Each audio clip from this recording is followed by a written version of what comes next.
ఉమ్మడి మహబూబ్ నగర్ జిల్లా కాంగ్రెస్ అభ్యర్థుల జాబితా దాదాపు ఖరారైంది. ఈ నెల 19వ తేదీన అధికారికంగా ప్రకటించే అవకాశం ఉంది. Achampet doctor Chikkudu Anuradha ZPTC, Kollapur Jagadishwararao Chinthalapalli, Nagar Kurnool Rajesh Reddy, Kuchukulla Gadwal Vamshichand Reddy Challa, Alampur Sampath Kumar SA, Wanaparthy Meghareddy Thudi, Jadcherla Anirudh Reddy, Mahabub Nagar A Srinivas Reddy మాజీ MLA, Shadnagar Varapalli Shankar, Makthal K Srihari, Narayanpet K Sivakumar Reddy, Devarakadra Sita Dayakar Reddy మాజీ ఎమ్మెల్యే, కొడంగల్ ఏ రేవంత్ రెడ్డి అభ్యర్థులు ఖరారయ్యారు.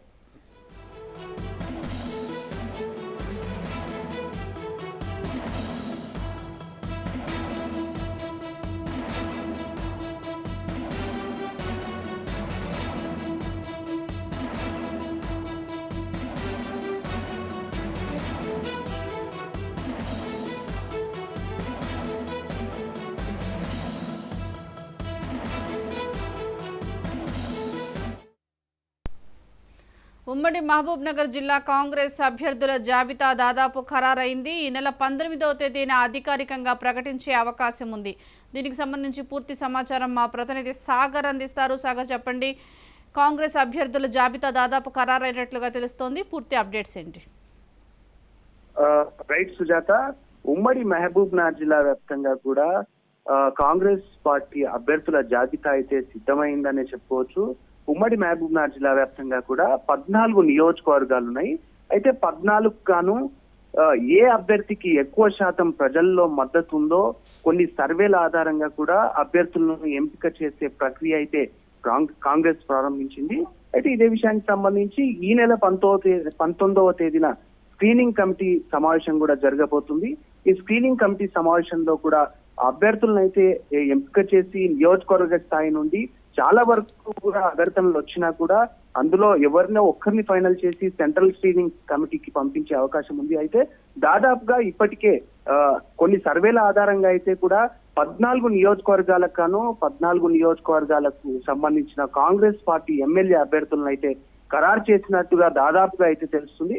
అయితే మొత్తంగా మనం చూసుకున్నట్టయితే ముఖ్యంగా అచ్చంపేట నుంచి మనం నాగర్ కర్నూలు జిల్లా అచ్చంపేట నుంచి మొదలు పెట్టుకుంటే అచ్చంపేట నుంచి డాక్టర్ చిక్కుడు అనురాధ, అంటే ఈమె ప్రస్తుతం జెడ్పీటీసీగా కొనసాగుతుంది. చిక్కుడు అనురాధకు ప్రజల నుంచి మద్దతు అయితే భారీగానే ఉంది. ఈసారి కాంగ్రెస్ నుంచి అక్కడి నుంచి నియోజకవర్గ స్థాయి అభ్యర్థిగా ఆమెను ఎంపిక చేస్తే బాగుంటుందనే యోచనలో కూడా కాంగ్రెస్ పడినట్టు కూడా మనకైతే సమాచారం అందుతుంది. అయితే ఇదే విషయానికి సంబంధించి కూడా ఇప్పటి వరకు కూడా కొన్ని సర్వేల ఆధారంగా కూడా ఆమెకు అంటే పాజిటివ్ గా నియోజకవర్గంలో ప్రజల మద్దతు ఎక్కువగా ఉన్నట్టు కూడా తెలుస్తుంది. ఇదే విషయానికి వస్తే కొల్లాపూర్ లో కూడా జగదీశ్వరరావు ఉన్నారు. ఈయన కూడా చింతలపల్లి జగదీశ్వరరావు, ఈయన కూడా సీనియర్ లీడర్. కాకపోతే ఈయనకి ఇప్పుడు అంటే జూపల్లి కొల్లాపూర్ నుంచి కూడా జూపల్లి కృష్ణారావు టికెట్ ను ఆశిస్తున్న నేపథ్యంలో జగదీశ్వరరావు కూడా మంచి ప్రజల నుంచి మద్దతు ఉందనే యోచనలో కూడా కాంగ్రెస్ పడింది. అయితే అక్కడ సర్వేల ఆధారంగా కూడా చూస్తే కాంగ్రెస్ పార్టీ నుంచి అయితే జగదీశ్వరరావు నిలబెడితే కూడా మంచి ఈయనకు మెజారిటీ వచ్చే అవకాశం ఉంది, ప్రజల నుంచి కూడా మంచి మద్దతు ఉందనే యోచనలో కూడా కాంగ్రెస్ పార్టీ అయితే భావిస్తున్నట్టు తెలుస్తుంది. ఇదే విషయానికి వస్తే నాగర్ కర్నూలు నియోజకవర్గం, దాదాపుగా నాగర్ కర్నూలు నియోజకవర్గంలో రాజేష్ రెడ్డి, కూచుకుల్ల రాజేష్ రెడ్డి అంటే ప్రస్తుత ఎమ్మెల్సీ దామోదర్ రెడ్డి, కూచుకుల్ల దామోదర్ రెడ్డి తనయుడుగా ఇతనున్నాడు. రాజేష్ రెడ్డికి యూత్ ఫాలోయింగ్ అంటే దాదాపుగా నాగర్ కర్నూలులో ఇటు యూత్ ఫాలోయింగ్ కానివ్వండి, తర్వాత ప్రజల్లో కూడా మంచి మద్దతు అయితే కనిపిస్తుంది. ఇక్కడ నుంచి నాగర్ కర్నూలు నుంచి అయితే నాగన్ జనార్దన్ రెడ్డి మాజీ మంత్రి టికెట్ ను ఆశిస్తున్న నేపథ్యంలో కొన్ని సర్వేల ఆధారంగా మాత్రం రాజేష్ రెడ్డికి మంచి మద్దతు ఉంది. రాజేశ్వర్ రెడ్డికి ప్రజల ఆశీర్వాదం అంటే దాదాపుగా నియోజకవర్గ స్థాయిలో కూడా ఆయన ఇప్పుడు ప్రస్తుతానికి యాక్టివ్ గా పనిచేస్తున్నాడు. నియోజకవర్గ స్థాయిలో కూడా ప్రజల నుంచి మంచి మద్దతు అయితే కనిపిస్తుంది. ఇక్కడ నుంచి రాజేష్ రెడ్డికి టికెట్ ఇస్తే నాగర్ కర్నూలు నియోజకవర్గంలో కాంగ్రెస్ జెండా ఎగరవేసే అవకాశం ఉన్నట్టు కూడా, అదే విధంగా కొన్ని యోచనలు అంటే అటు సర్వేల ఆధారంగా కూడా చూస్తే కూచుకుంట్ల రాజేష్ రెడ్డికి అయితే చాలా వరకు మద్దతు కనిపిస్తున్నట్టు కూడా తెలుస్తుంది. అదే విధంగా కల్వకుర్తికి వస్తే చెల్లా వంశీచందర్ రెడ్డి ఈయన కూడా సీనియర్ లీడర్. ఇక్కడ కూడా ప్రజల మద్దతు కొన్ని సర్వేల ఆధారంగా చూస్తే ఈయన కాంగ్రెస్ పార్టీ నుంచి ఈసారి నిలబడితే కల్వకుర్తి సీట్లను అయితే సాధించుకునే అవకాశం ఉందన్నట్టుగా కూడా కనిపిస్తుంది. అయితే దాదాపుగా కల్వకుర్తిలో అయితే ప్రస్తుతానికైతే ఇటు ఇరు పార్టీల నుంచి కూడా చాలా వరకు బీఆర్ఎస్ లో కూడా వ్యక్తిగతంగా సొంత పార్టీలోనే చాలా వరకు కూడా వర్గ విభేదాలు అయితే కనిపిస్తున్న నేపథ్యం అయితే కనిపిస్తుంది. అయితే కల్వకుర్తి నుంచి ఈసారి దాదాపుగా కాంగ్రెస్ పార్టీ నుంచి వంశీచందర్ రెడ్డి విజయకేతనం ఎగరేస్తారంటూ కూడా సర్వేలు అయితే చెప్తున్న ఆధారంగా కనిపిస్తుంది. అదే విధంగా జోగులాంబ గద్వాల జిల్లాకు వస్తే జోగులాంబ గద్వాల జిల్లాలో గద్వాల్ అనేది నడిగడ్డ గద్వాల్ అని కూడా మనం చెప్పవచ్చు. అయితే గద్వాలకు సంబంధించి రీసెంట్ గా జెడ్పీ చైర్మన్ బీఆర్ఎస్ పార్టీ నుంచి సరిత తిరుపతి వాళ్ళు జెడ్పీ చైర్మన్ ప్రస్తుతానికి కూడా జెడ్పీ చైర్మన్ గానే కొనసాగుతున్నారు. వీళ్ళు ప్రస్తుతానికైతే కాంగ్రెస్ లోకి జాయిన్ అయ్యారు. అంటే రేవంత్ రెడ్డి సమక్షంలో వీళ్ళు కాంగ్రెస్ లో జాయిన్ అయ్యారు. అయితే ఇక్కడ నుంచి కూడా సరిత తిరుపతికు బలంగా అంటే ఇటు కాంగ్రెస్ పార్టీ నుంచి కాంగ్రెస్ పార్టీ టికెట్ ఇక్కడ నుంచి ఇస్తే వీళ్ళు గెలిచే అవకాశం ఉంది. బీసీలు అనే నినాదంతో కూడా వీళ్ళు ముందుకెళ్తున్నారు. అదే విధంగా నియోజకవర్గంలో కూడా మంచి పేరైతే ఉంది. నియోజకవర్గ స్థాయిలో కూడా వీళ్ళు సమావేశాలు సభలైతే పెట్టి కూడా చాలా వరకు కూడా అవగాహన తెప్పిస్తున్నారు. ఈసారి వీళ్ళకి ఇస్తే గెలిచే అవకాశం ఉంది. జెడ్పీ చైర్మన్ సరిత తిరుపతి కూడా ఇక్కడ మంచి మెజారిటీతో గెలిచే అవకాశం ఉందన్నట్టు కూడా అధిష్టానం అయితే భావిస్తున్నట్టు కనిపిస్తుంది. అదే విధంగా ఇటు అలంపూర్ నియోజకవర్గానికి వస్తే ఏఐసిసికి సంబంధించిన సంపత్ కుమార్ ఈయనైతే చాలా సీనియర్ లీడర్. ఇక్కడైతే దాదాపుగా సంపత్ కుమార్ కు టికెట్ ఖరారైనట్టే మనం చెప్పుకోవచ్చు. ఇక్కడ నుంచి అయితే సంపత్ కుమార్ ఈసారి చాలా ఈజీగా గెలుస్తాడంటూ కూడా నియోజకవర్గ స్థాయిలో కూడా గుసగుసలు అయితే వినిపిస్తున్న నేపథ్యం అయితే కనిపిస్తుంది. అంతేకాకుండా వనపర్తికి వచ్చేసరికి ఈ మధ్య కాలంలోనే మేఘారెడ్డి దాదాపుగా ఎంపీపీగా కొనసాగి బీఆర్ఎస్ పార్టీ నుంచి ఎంపీపీగా కొనసాగి బీఆర్ఎస్ పార్టీలో చీలిపోయినట్టుగా జెడ్పీ చైర్పర్సన్ ఈయన కొంతమంది కూడా అందరూ కూడా బీఆర్ఎస్ పార్టీని వీడి రావడం జరిగింది. దాని తర్వాత మళ్ళీ జెడ్పీ చైర్పర్సన్ బీఆర్ఎస్ లోకి వెళ్లారు. కానీ వనపర్తికి సంబంధించిన మేఘారెడ్డి మాత్రం పెద్దమందడి మేఘారెడ్డి అని పిలుస్తారు ఇతన్ని, పెద్దమందడి ఎంపీపీనా. ఈ మేఘారెడ్డి మాత్రం కాంగ్రెస్ పార్టీలో రీసెంట్ గా జూపల్లి కృష్ణారావు ఆధ్వర్యంలో అయితే కాంగ్రెస్ పార్టీలో చేరారు. ఇక్కడ నుంచి అయితే వనపర్తి నియోజకవర్గం నుంచి కూడా ఆయనకు మంచి బలం అయితే కనిపిస్తుంది. ఇక్కడ మాజీ మంత్రి చిన్నారెడ్డి ఉన్నారు. అయినా కూడా వనపర్తి నుంచి మేఘారెడ్డికి అత్యధికంగా ఇటు ప్రజల మద్దతు ఉందంటూ కూడా కనిపిస్తుంది. కాంగ్రెస్ పార్టీ అధిష్టానం మాత్రం ఈసారి మేఘారెడ్డికి ఇస్తే కాంగ్రెస్ పార్టీ తరపు నుంచి కాంగ్రెస్ జెండా రెపరెపలాడుతుందేమో వనపర్తి నియోజకవర్గం నుంచి అని కూడా భావిస్తున్న నేపథ్యం మీద కనిపిస్తుంది. అంతేకాకుండా మహబూబ్ నగర్ జిల్లాకు వచ్చేసరికి ఇటు మహబూబ్ నగర్ లో ఎన్ఎం శ్రీనివాస్ రెడ్డి రీసెంట్ గా మనకి బీజేపీ ఈయన గతంలో మహబూబ్ నగర్ నుంచి కూడా మాజీ ఎమ్మెల్యేగా బీజేపీ నుంచి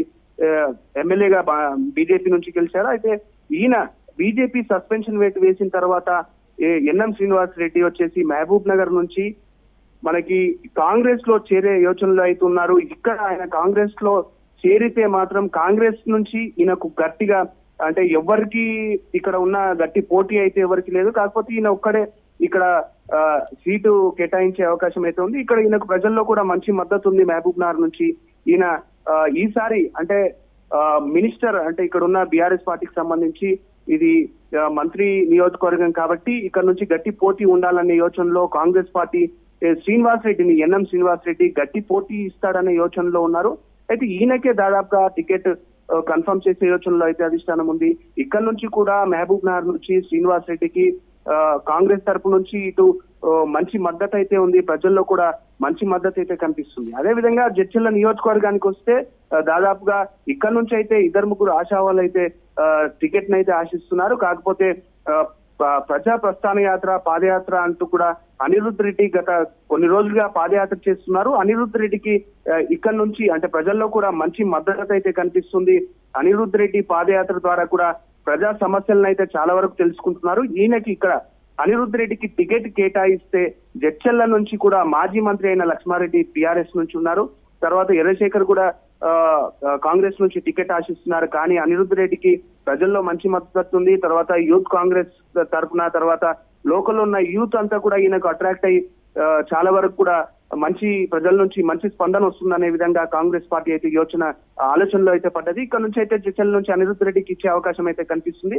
అదే విధంగా షాద్ నగర్ కు వస్తే శంకర్ ఇక్కడ నుంచి శంకర్ దాదాపుగా కూడా అయినా చాలా కాంగ్రెస్ పార్టీలో కూడా సీనియర్ లీడర్ అయినా ఈయనకు ప్రజల నుంచి మద్దతు అయితే మంచి మద్దతు కనిపిస్తుంది. కొన్ని సర్వేల ఆధారంగా కూడా చూస్తే షాద్ నగర్ నుంచి ఈసారి శంకర్ కాంగ్రెస్ పార్టీ నుంచి కూడా విజయకేతనం అక్కడ విజయాన్ని అయితే సాధిస్తారంటూ కూడా అధిష్టానం యోచనలో ఉంది. ఈసారి ఆయనకి ఇచ్చే అవకాశం అయితే ఉంది. ఇక్కడ నుంచి షాద్నగర్ నుంచి కాంగ్రెస్ పార్టీ అభ్యర్థిగా శంకర్ కి ఇచ్చే అవకాశం దాదాపుగా కనిపిస్తుంది.